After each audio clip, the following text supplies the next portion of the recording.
عايز تبداي المجال، انت مدربه وعايز تبداي المجال، خلاص طالبه في كليه علوم ورياضه وعايز تبداي في المجال، شوفي مكان انزلي فيه تحت التدريب.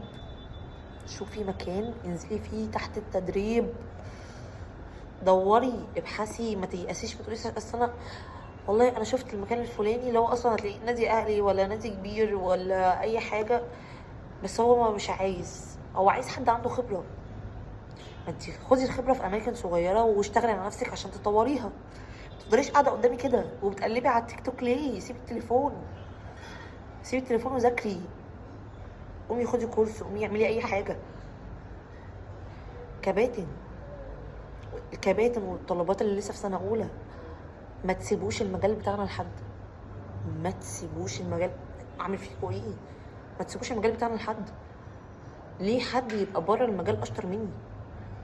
ليه حد؟ مع احترامي للكل، بس ما تمرمطش المرمطه اللي انت تمرمطيها طول الاربع سنين في ملعب، في صالات، في سباحه، في تمرينات، في جمباز، في يبقى هو اشطر منك. ليه تعملي كده؟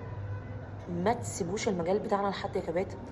شوتي ما يهمكيش، اشتغلي على نفسك عشان يبقى ليكي الحق وليكي الاولويه ان انت تشتغلي في مكان كبير ومكان كويس، يبقى ليكي اسمك، يبقى اسمك كابتن فلانه خريجه كليه علوم الرياضه. لكن ما تقعديش تستني الفرصه الكبيره اللي هتجيلك وانت مش شغاله على نفسك. انا شايفاكي وبراقبك وهراقبك، شايفاكي، شايفه مدربه قاعده مستنيه الفرصه، والفرصه مش هتجيلها كده. مفيش فرص هتجيلك تقولك انا اهو خديني.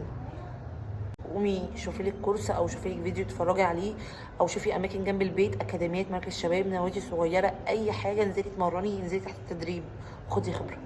كان معاك كابتن مريم صلاح.